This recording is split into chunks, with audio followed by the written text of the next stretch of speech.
So they revisit, they change their degree program. That means the content has to change. Supervision, management, I talked. Now remember, I'll close with these things. Remember that education is a right. So you're not really giving the kids a gift. You're giving them their right. And they should have the right that guarantees equality of access. All kids have to have access to all schools. Equality of quality education. And somebody asked about quality education yesterday. Okay, we might not agree on what we mean by quality education, but there are the standards. There are the common acceptable dimensions and standards for quality education. One of this is qualified teachers. So you have to make sure you're providing school with qualified teachers. Equality of output. You cannot just have kids come to school and after 4th grade they disappear. 6th grade they disappear. And then you have 1,000 kids come to 1st grade. By 12th grade of the same 1,000 kids, you have 400 only. Where are the 600?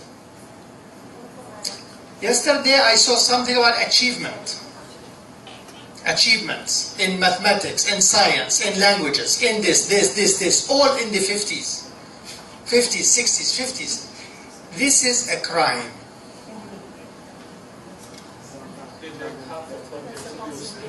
Yeah, this is a crime. This would cause a minister or a secretary to resign. This would cause probably taking teachers to jail. This would cause taking supervisors or demoting supervisors. Because the supervisor should know from day one into the year, the school year, how these kids, what are they doing?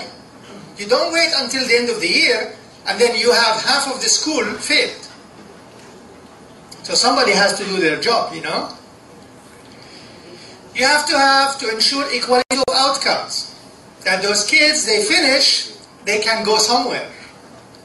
They all can go to universities, or they can go and seek employment and then can be employed. But not to throw them in the street and they cannot do anything. Or some they can go somewhere and the majority cannot go anywhere. Now, I think this is almost the point before my last. Remember, and this is very important, and it's been practiced and have proven evidence that it works, that education is an equalizer. Education is an equalizer. It makes the people equal. So you have to provide the system that equalizes people, not the system that have different castes and different types of people. Education as an equalizer, and all children must get equal education opportunities, starting for number of years in school to quality of education and being able to decide what they want to do. Thank you very much.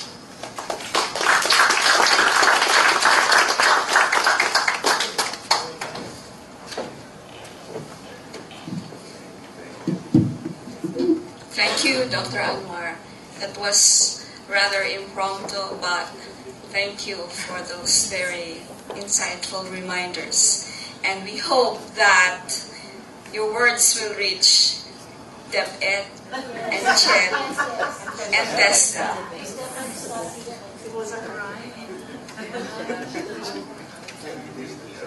Now we are privileged to have with us Engineer Alejandro Escaño, the Chairman and President of the Technical Vocational School Associations of the Philippines.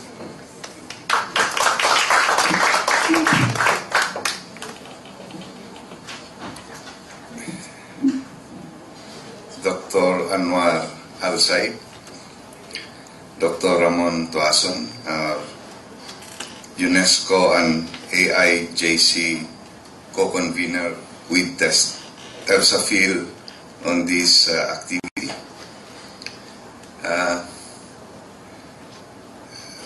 I don't think many of you know that I am a certified IP.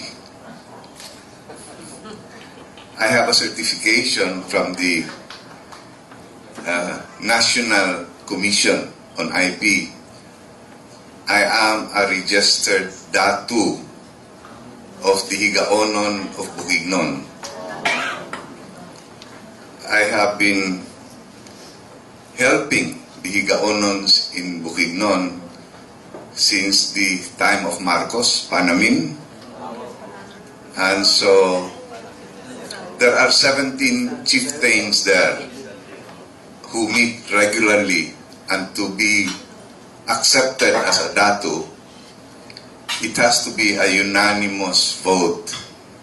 If there is one objection from anybody, you cannot be made a datu. Unfortunately, I was able to pass that criteria. Although there was one condition, because it's not like the Muslim that are allowed 4 wives. This IP has no limit for datus.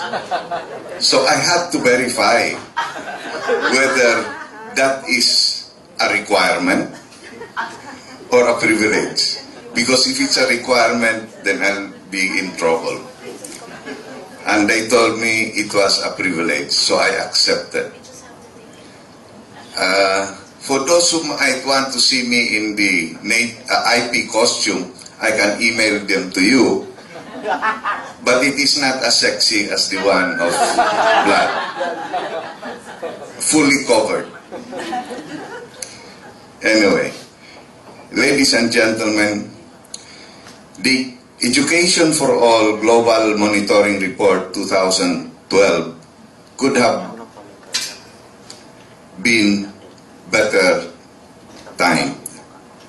With its theme, skills development, expanding opportunities for marginalized groups, these 2 days have shown us that there is still much more to be done to address the issues on the Education for All agenda and to meet our goals set at the World Education Forum in Dakar in 2000.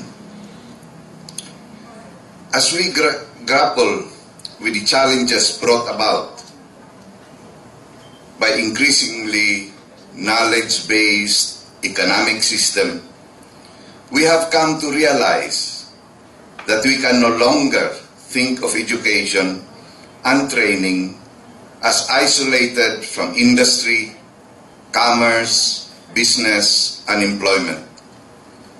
Indeed, if education and training are to make possible the upliftment of so many from poverty, education and training must necessarily be designed and delivered to enable employment and therefore to respond to the needs of the employer and entrepreneur. Education and training, however, cannot progress without adequate and appropriate leadership and support.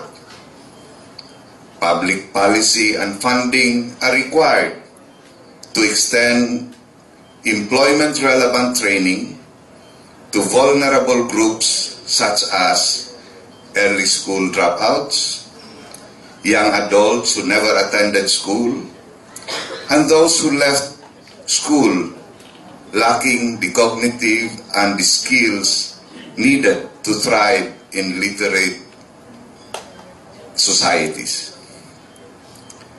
We do appreciate what national and local government, non-government organizations, and other members of the private sector are doing to find initiatives to enhance the competence and increase the number of trainers and assessors, to multiply the number of localities and constituents, to benefit from training that leads to employment.